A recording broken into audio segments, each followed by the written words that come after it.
Cargo के एक नए पॉडकास्ट में आप सभी का हार्दिक अभिनंदन। आज हम बातें करेंगे 10 लाख रुपए से कम कीमत में ऑन रोड आने वाली एसयूवीज के बारे में। हालांकि स्मॉल एसयूवीज 16 लाख रुपीस तक भी आती हैं, जिनमें कि नेक्सॉन, ब्रेजा और एक्सयूवी 300 प्रमुख है। इनके बारे में किसी और एपिसोड में हम आपसे बातें करेंगे। आज हम बातें करेंगे केवल उन एसयूवीज की जिनके बड़े और ऊपर के वेरिएंट 10 लाख रुपए तक मिल जाते हैं।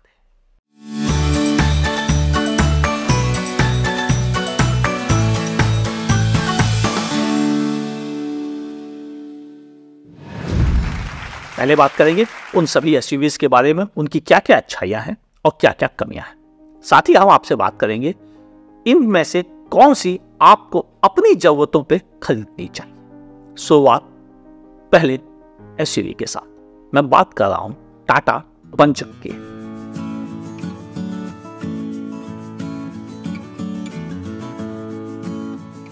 हाँ, पंच 15,000 यूनिट हर महीने बिकने वाली एसयूवी बन गई है। यानी सबसे अधिक एंट्री लेवल एसयूवी यही बिकती है। इसकी कई अच्छाइयों में muscular looks, 5 star crash rating शामिल है। 1.2 लीटर इंजन के साथ आती है। हालांकि वह 3 सिलेंडर इंजन है, थोड़ा पीछे रह जाता है कुछ कंप्यूटर से, मगर फिर भी नो कॉम्प्रोमाइज वाली एसयूवी लोग इसे मानते हैं। कुछ कमियों की बात की जाए तो हाँ, इस एसयूवीज के ब्रेक्स उतने बेहतरीन परफॉर्म नहीं करते, क्लच भी उतना शानदार नहीं है। हालांकि यह एएमटी के साथ भी आती है और सीएनजी में भी, मगर एएमटी भी उतना अच्छा परफॉर्म नहीं करता है, लैग करता है। फ्यूल एफिशिएंसी रीजनेबल गुड है, ना बहुत अच्छी ना बहुत कम। अब बात करें अगली एसयूवी के बारे में। मैं बात कर रहा हूं सिट्रोएन C3 के बारे में।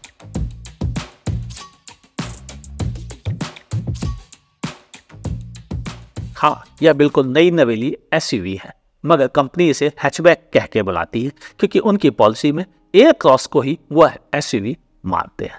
और C3 एयर क्रॉस एक बड़ी एक्सपेंसिव एसयूवी। मगर C3 के बारे में बात की जाए तो 180 mm का ग्राउंड क्लियरेंस, नए गुड लुकिंग लुक्स जो कि बिल्कुल अलग है। इंडियन मार्केट में ऐसे लुक्स देखे नहीं जाते हैं। और यह फ्रेंच कार रियली काफ़ी नए लुक्स के साथ है। बहुत अच्छा स्पेस, बहुत बेहतरीन, या मैं कहूँ खुल के सीधे सच्चे बेस्ट राइड और हैंडलिंग के साथ आती है। Front to drive factor turbocharge engine के साथ मिल जाता है जो कि 1.2 टर्बोचार्ज है, और यह रियली परफॉर्मेंस ओरिएंटेड इस एसयूवी को बना देता है। मैं बार बार एसयूवी इसीलिए इसे कह रहा हूँ क्योंकि कंपनी जानबूझ के इसे हैचबैक कहकर ही बुलाती है, जबकि भारतीय इसे एसयूवी मानने से इनकार नहीं करते।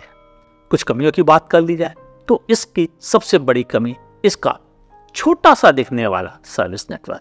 हालांकि यह इकलौती कंपनी है जो आपको अपने घर पर ही कार के सर्विस कराने की सुविधा देती है। यानी पैसा खर्च करके आपको सर्विस सेंटर जाना, वहां पे इंतजार करने की बिल्कुल जरूरत नहीं है। घर पे सारे काम करते हुए वहीं पे सर्विस करा सकते हैं, या ऑफिस में भी इस कार की एसयूवी की सर्विस आप करा सकते हैं। यानी बचत थोड़ा ज़्यादा मिल जाती है दूसरी कंपनीज के मुकाबले, जहां आपको धक्के खाने पड़ते हैं सर्विस सेंटर्स में।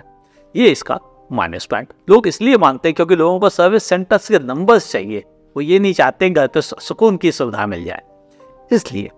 दूसरा माइनस पॉइंट, कई फीचर्स आपको नहीं मिलते हैं जिन्हें लोग ज़्यादा इंपॉर्टेंस देते हैं, जैसे सनरूफ वगैरह, कुछ और भी फीचर्स जो इसके साथ नहीं आते। अगली एसयूवी है रेनो काइगर। यह भी एक फ्रेंच कंपनी है और बहुत अच्छी गुड लुकिंग एसयूवीज बनाती है।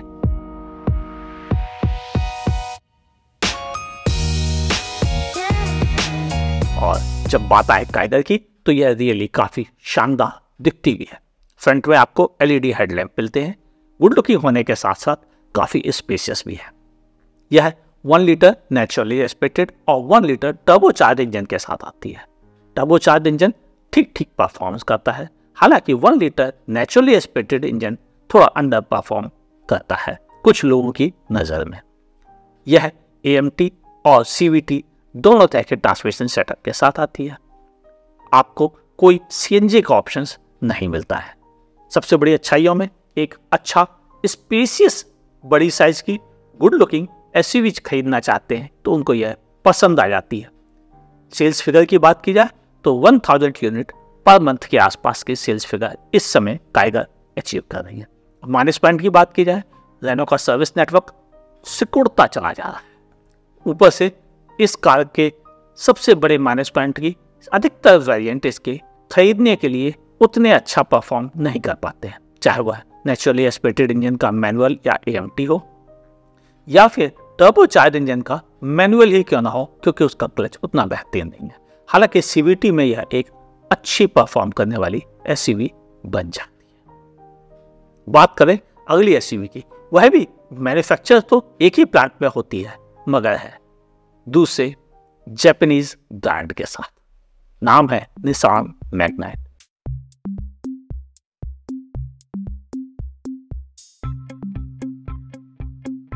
निसान मैग्नाइट काफी गुड लुकिंग एसयूवी है। 2500 यूनिट पर मंथ के आसपास की सेल लगातार अचीव कर रही है, जो काफी अच्छे नंबर्स में भी मैं कहूंगा इसको। हालांकि निसान को लेकर लोगों को काफी डाउट रहते हैं, और वो डाउट बेबुनियाद बिल्कुल नहीं है। मगर प्रोडक्ट की बात आए तो यह काफी स्पेशियस गुड लुकिंग एसयूवी मानी जाती है। 1 लीटर इंजन नेचुरली एस्पिरेटेड जो है वह काफी कम परफॉर्मेंस देता है। हालांकि टर्बोचार्ज इंजन सीवीटी गियरबॉक्स के साथ बेहतरीन परफॉर्म करता है। कार यह भी काफी वाइब्रेशंस के साथ है। वह प्रॉब्लम इसके साथ भी है जैसा कि टाइगर के साथ में भी है। सबसे बड़ी कमी की बात की जाए तो बाकी सभी वेरिएंट, चाहे वह एएमटी हो या मैनुअल हो, नेचुरली एस्पिरेटेड में हो या टर्बोचार्ज इंजन में, उतना अच्छा परफॉर्म नहीं करते हैं, जबकि सीवीटी इसका भी रिकमेंडेड है और वह अच्छा परफॉर्म भी करता है टर्बोचार्ज इंजन के साथ। फ्यूल एफिशिएंसी भी कोई बहुत अच्छी नहीं है, लेकिन उतनी बुरी मैं नहीं मानता। अब बात करें आपसे एक अगली एसयूवी की, और वह है इस सेगमेंट की सबसे अधिक बिकने वाली दूसरे नंबर पर एसयूवी Hyundai एक्स्ट्रा।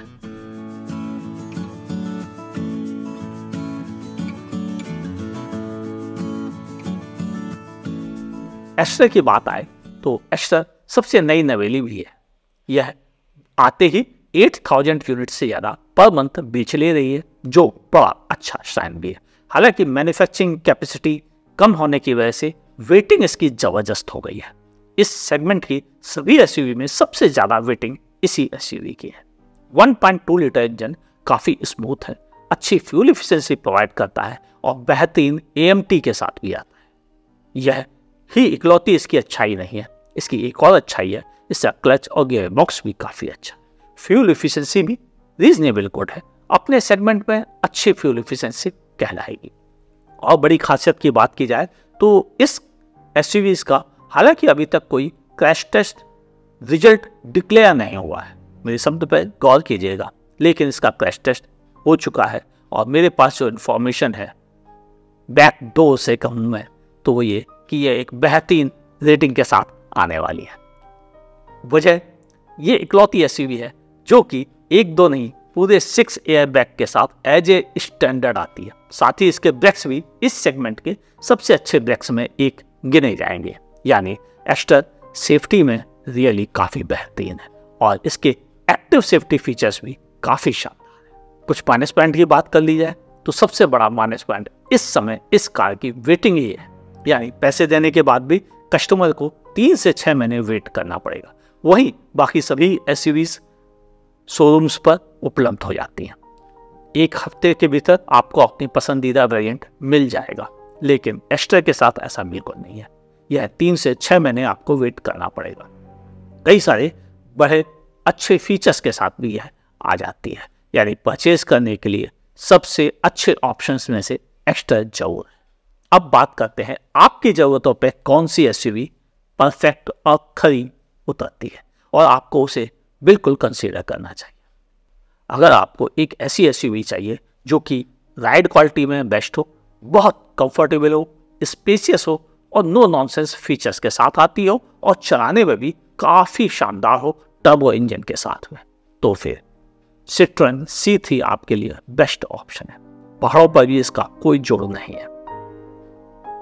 लेकिन अगर आपको केवल और केवल क्रैश टेस्ट रेटिंग और दूसरों की तरह ज्यादा नंबर से बिकने वाली कार से प्यार है, तो पंच अपने मस्कुलर लुक्स के साथ सबसे शानदार है और यह सबको इसीलिए ज़्यादा पसंद भी आती है कि अगर आपको किसी चीज़ पे डाउट है तो आप इसे कंसीडर कर सकते हैं।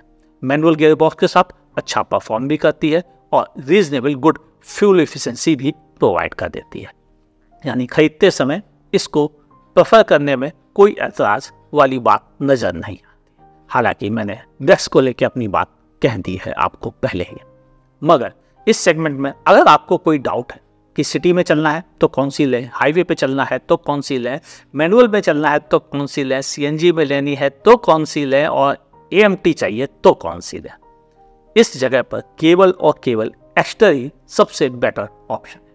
चाहे आपको शहर में चलना हो या हाईवे पे चलना हो, 6 एयरबैग हो जो सेफ्टी भी बेहतरीन प्रोवाइड करते हो और अच्छी बिल्ड क्वालिटी भी हो, एस्टर हर जगह परफेक्ट ऑप्शन बनती है। और शायद यही रीजन है कि सब लोग इस कार के लिए 6-6 महीने इंतजार करने को आराम से बैठे हुए हैं।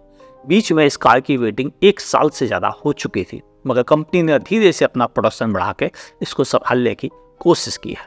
उम्मीद है अगले कुछ महीनों में कंपनी का प्रोडक्शन और तेज हो जाएगा, फिर शायद उतनी वेटिंग ना रह जाए। अगर आपको लगता है कि कोई एसयूवी ऐसी हो जिसे खरीदते समय आपको लॉस नहीं होगा, तो मेरे हिसाब से एस्टर उनमें से एक जरूर है। कार्गो की ये इन्फॉर्मेशन आपको कैसी लगी?